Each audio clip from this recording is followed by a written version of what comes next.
Good morning from Zimbabwe. Namaste Bogunara. అందరూ బాగున్నారు. Melissa ఇప్పుడు మనం ఎక్కడ ఉన్నాం? We are in Harare, the capital of Zimbabwe. Zimbabwe capital రాజధాని హరారేలో ఉన్నాం అంటుంది. సో ఫస్ట్ అయితే వీడియోకి లైక్ కొట్టి మనం మొత్తం ఎక్స్ప్లోర్ చేద్దాం. అయితే సిటీని ఎక్స్ప్లోర్ చేద్దాం. Okay, let's go.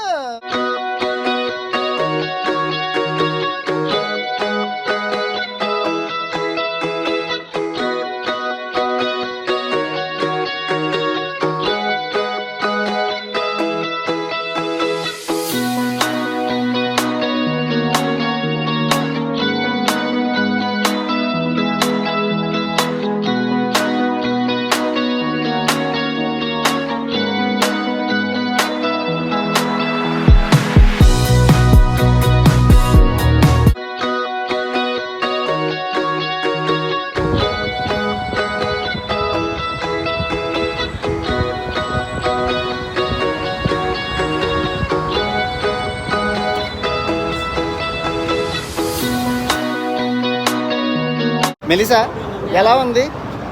Yeah, this place looks like Europe. Europe లాగా ఉంది కదా. జింబాబ్వే ఫ్లాగ్, పెద్ద పెద్ద బిల్డింగ్లు చూసి అసలు మనం ఆఫ్రికాలోనే ఉన్నామని అడుగుతుంది. Very nice. Very nice.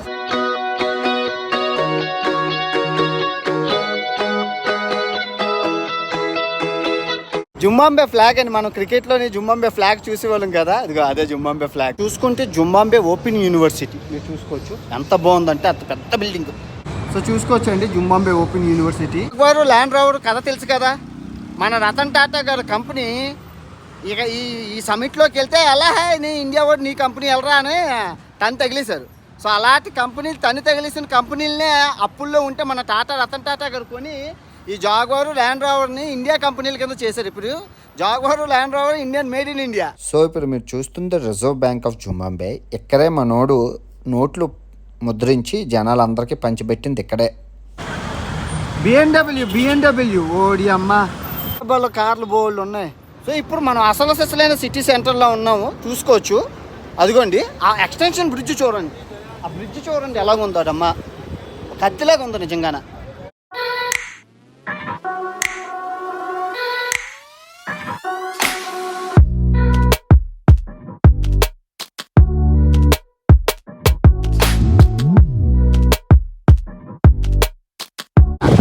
వెళ్ళిపోతున్నాము బిల్డింగా.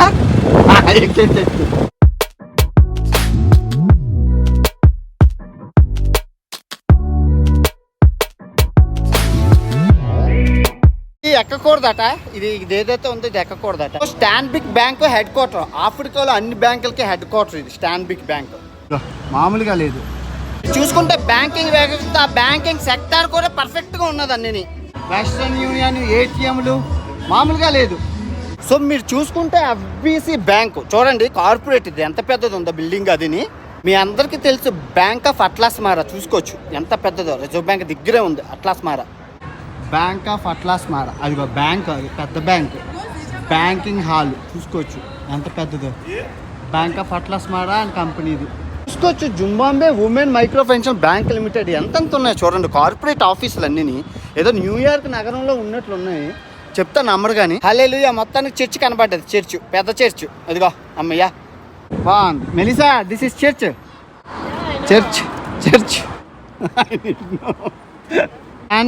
ఇది పెద్ద బ్యాంక్ రా బాబు, పెయింట్ చేయడానికి డబ్బులు లేవు. నెల్సన్ మండేలా అండి, మన సౌత్ ఆఫ్రికా పాత ప్రెసిడెంట్ నెల్సన్ మండేలా స్ట్రీట్ ఇదంతా బాగుందా. హరారే పార్క్ అండి ఇది, సిటీ పార్క్. కీప్ క్లీన్ అని ఉన్నది. బయటకు వచ్చాం, పార్క్లో అందరూ కూర్చొని తింటున్నారు. Melissa this is park because you guys are in my country. So thank you. Zimbabwe, on the behalf of every Zimbabwean, make sure you enjoy Zimbabwe. Thank you man. All love. Thank you. పార్కులోని నీళ్ళు లేవు, water fountain పెట్టడానికి. Coca Cola ఇది చూడండి, ఇది ఒకటి ఉంది. ఇక్కడ నుంచి మీరు సిటీ చూడవచ్చు. బాగుంది నిజంగా. మంచి సిటీని, మంచి ఇన్ఫ్రాస్ట్రక్చర్ని చెడదోబారు రాజకీయ నాయకులు, దొంగ నా కొడుకులు. పాపం ఊడికినా పోదు, నరకలోకంలో కూడా మీకు గొద్ద కోసేసి కారం పెట్టేస్తారు దొంగ నా కొడకల్లారా. మెలిసా నేను పార్కులో కూర్చున్నాను. Melissa how many polices to asking me? ఇద్దరు పోలీసులు వచ్చి వీడియోలు చెక్ చేసి డిలీట్ చేసి వాళ్ళకి ఇలా జింబాబ్వే పోలీసులు అయితే ఇక్కడ ప్రపంచ యాత్రుడు. ప్రతి వీడియోని డూప్లికేట్ చేసి దాన్ని హైడ్లో పెడతాడు. వాళ్ళకి డిలీట్ చేసిందే కనబడుతుంది కానీ నేను దాచింది ఎవరికి కనబడుతుంది కదా. ప్రపంచ యాత్రకు నాన్వేషంతో మామూలుగా ఉండదు. Melissa hotel, Meikles hotel, Melissa hotel. Melissa horses కాదు, ఎవ్రీథింగ్ ఫర్ మీ మెలిసా. చాలా బాగుంది ఈ బిల్డింగ్, ఇంకా ఇంకా బాగుంది, చూసుకోవచ్చు. సూపర్ మార్కెట్ అండి, చాలా బాగుంది. వావ్, మెలిసా లవ్ ఫ్లవర్స్ రేట్లు ఉన్నాయి. లాట్ ఆఫ్ ఫ్లవర్సా, హ్యాపీయా? అన్ని న్యాచురల్ ఫ్లవర్స్ చాలా ఉన్నాయి, ఎక్కడి నుంచి ఆ కొస వరకును. ఇది ఫ్లవర్ మార్కెట్ అట, అది చెప్పారు. ఇదని ఎవరికి కావాలన్నా ఈ దేశంలోనే, అదే ఇక్కడ ఫ్లవర్ ఇక్కడికి వస్తారట వెడ్డింగ్కి అన్నిటికి. అందరూ బిల్డింగు, బాబ్బా అద్భుతం. అబ్బా, బిల్డింగ్కి ఇచ్చేయాలండి, ఆర్కిటెక్చర్ ఎలాగుందంటే అలా ఉంది, బిల్డింగ్కి ఇచ్చేయాలి అంతే. చూసుకోవచ్చు అంటే ఎంత బాగుందో షాపింగ్ మాల్. అమ్మా ఇలా ఎంత ఉందో షాపింగ్ మాల్, భలే ఉందిగా, సూపర్ షాపింగ్ మాల్, బ్రిటిష్ కాలం నాటి shopping mall. Shopping mall architecture ఎలాగుందంటే వెరైటీగా ఉంది, ఏదో ఏదో టైపు, నిజంగా చెప్పాలి అద్భుతం, భలే ఉంది.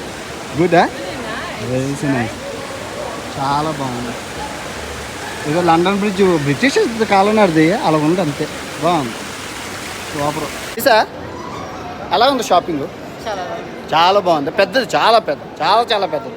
ఏదో బ్రిడ్జ్ కింద నుంచి వెళ్తున్నట్టుంది కన్స్ట్రక్షన్, ఇలాంటి ఇది నేను చూడలేదు, చాలా చాలా బాగుంది, సూపర్ ఉంది. ఫోర్డ్ కంపెనీ షోరూమ్ అండి, అదే కార్ల షోరూమ్ కంపెనీ. ఎవరు కొనుక్కుంటారా ఫోర్డ్ కంపెనీ? 1902 అంట. చూడండి, బ్లూ ఫార్మాసిటికల్ కంపెనీ అది. వావ్, ట్రాఫిక్ అలాగ ఉంది చూడండి, పిల్ల ఎలా నడుచుకొని వస్తుందో. జాగ్రత్త జాగ్రత్త, గుద్దిగలరు.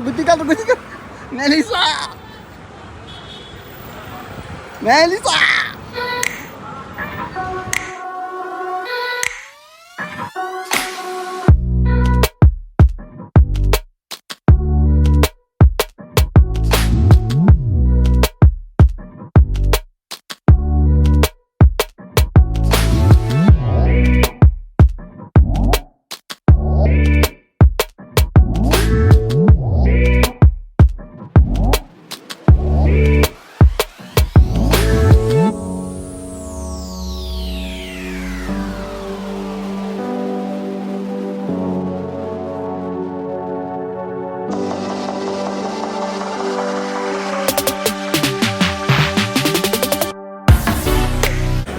చికెను, ఇదిగో అండి జింబాబ్వే రుచులు. ఇదిగో ఇది సాజా చికెను, ఇది దిస్ ఇస్ సాజా రైట్? మిస్సి ఇదిగోండి సాజా హిందుస్థాన్. మొత్తం మామూలుగా లేదు, ఇన్ని రకాలు. ఇది చికెన్, ఇది మొత్తం శుభ్రంగానే ఉన్నది, అది వండుతున్నారు, అది సాజా అంట, అదేదో సాజా. చాలా కష్టంగా ఉంది రికార్డ్ చేయడం, చేస్తున్నాను. ఇప్పుడు మనం జింబాబ్వేలోనే ధనికులు ఉన్న బోర్వర్డ్ విలేజ్ వాక్ ఏరియాకి వచ్చాం. ఇక్కడ అందరూ ధనవంతులు, సంపన్నులే ఉంటారనమాట. చాలా బాగుంటుంది, ఆ రిచ్నెస్ని మనం చూసి ఎంజాయ్ చేద్దాం. ఓకే, సో మీరు చూసుకుంటే మొత్తం ఇక్కడ నుంచి చూసుకుంటే అక్కడ వరకు మొత్తం పిచ్చగా డబ్బున్నోళ్ళేనండి, రిచ్. నిజంగా ఎన్ని రకరకాల బ్రాండ్లు ఉన్నాయో రా బాబు. నిజంగా జీప్లేటి, తార్లేటి, అబ్బా, జీపు, ఫియటు, తర్వాత అషిబోషా, ఎన్ని కంపెనీలు రా నాయన. హవాలా, తర్వాత జిమ్కో, తర్వాత మెర్సిడీస్ బెంజు. ఏదో ఇల్లేమో అనుకొని దిగిపోయాను, ఇల్లు కాదు షాపింగ్ మాల్. అంత రిచ్ కిడ్స్ ఇళ్ళకే ఉంది, మామూలుగా లేదండి. Rich area, riches. ఇదిగో అబ్బా అదిగో ఎంత రిచ్గా ఉందిరా, అన్వేష, రిచ్నెస్. చూడండి అమ్మా, నాశనం చేశారు మాయదారి సచ్చినాళ్ళు. చూసి ఇప్పుడైనా జ్ఞానోదయం చేసుకోండి అమ్మ. మాయదారి సచ్చినాళ్ళు ఎన్నుకోవో, లేకపోతే ఇలా రిచ్నెస్ని కూడా పేదరికం చేసేస్తారు. ఎంత ఉందో చూడండి అమ్మ, రిచ్నెస్ చూడండి ఎంత బాగున్నదో. నిజంగా ఇలాంటి దేశాన్ని, ఇంత అద్భుతాన్ని నాశనం చేస్తారు మాయదారి సచ్చినాళ్ళు, మందనా కొడుకులు. నిజంగా గ్రేట్. బాటా, డెమో హౌసు, సెక్యూరిటీవి, అబ్బా ఎన్ని ఉన్నాయిరా. సూపర్. చాలా బాగున్నాయమ్మ మసాజులు, అవి రిచ్నెస్. ఇదిగో అండి, లేని ఇంటర్నేషనల్ కంపెనీ లేదు, అన్ని కంపెనీలు ఉన్నాయి, ప్రతి కంపెనీలు ఇక్కడ ఉన్నాయి. ఐఫోన్ షోరూములతో సహా ఉన్నాయి. ఐఫోన్ 15 కూడా అమ్ముతున్నాడు, మామూలుగా లేదుగా. నాయకుడా జొంబాంబే ప్రజలను మోసం చేసిన నాయకుడా, నిజంగా నీ పీనుగు కాష్టంకి వెళ్ళా, నీ పీనుగులు రాబందులు తిను, నువ్వు మోలు చేరిపోను, నువ్వు నాశనం అయిపోను. నిజంగా రే చెప్తున్నా, మొత్తం ప్రపంచంలో ఉన్న జబ్బులన్నీ నీకే రావాలి రే. దొంగ నా కొడుకులో ఓట్లేసి గెలిపిస్తే మొత్తం దేశాన్ని నాశనం చేసి పడేశాడు దొంగ నా కొడుకు. నిజంగా నీ ఆత్మ శాంతించదు, ఎక్కడున్నా నీకు అన్ని రోగాలు నీకే వస్తాయి. దొంగ నా కొడుకు, ఎంత మంచి సుందరమైన దేశాన్ని మొత్తం అడుక్కునే దేశాన్ని చేసేసి, ఉన్న ప్రజలందరినీ 90% ప్రజలను పేదోళ్ళని చేసేసి, దొంగ నా కొడుకు అందరికీ అన్నీ ఫ్రీ అని అన్నీ ఇచ్చి మోసం చేస్తావా ఓట్లు గెలిచుకొని? దొంగ నా కొడుక, ఎక్కడున్నా నీ ఆత్మ శాంతించదురా రే. అన్ని జబ్బులు నీకు వస్తారా, నీ పీనుగులు నీ కాష్టం కాటికి వెళ్తా చూడు, కాష్టంలో కూడా నీకు ప్రశాంతం ఉండదు, కుక్కలు తిరిగి వెళ్ళిపోతాయి.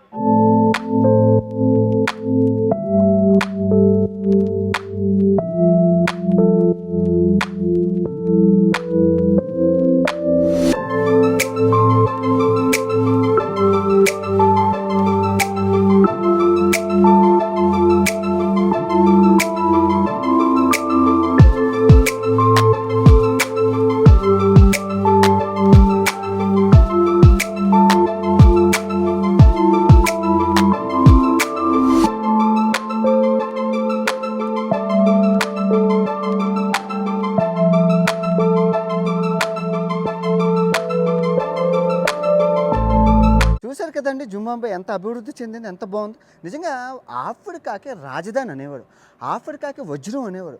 అంత సంపదలతో తులతూగుతూ నిజంగా మొత్తం ఆఫ్రికాలో ఉన్న కంపెనీలన్నింటికి హెడ్ ఆఫీసు ఈ జింబాబ్వేలోనే ఉండేవి. బ్యాంకులు చూసారు కదా, ఎన్ని బ్యాంకులు, ఎన్ని కంపెనీలు.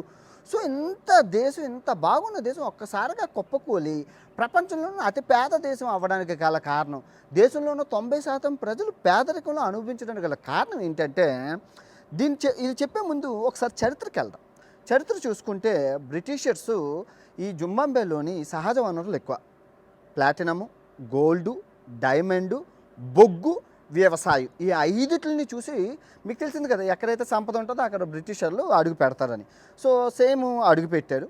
కింద సౌత్ ఆఫ్రికాలో అడుగు పెట్టాక మన జింబాబ్వేలోనే అడుగుపెట్టి మొత్తం అంతా చేస్తున్నారు, బాగానే ఉంది. సో ఇక్కడ బ్రిటిషర్స్ అందరూ వ్యాపారం చేసి ఆక్యుపై చేసుకున్నారు.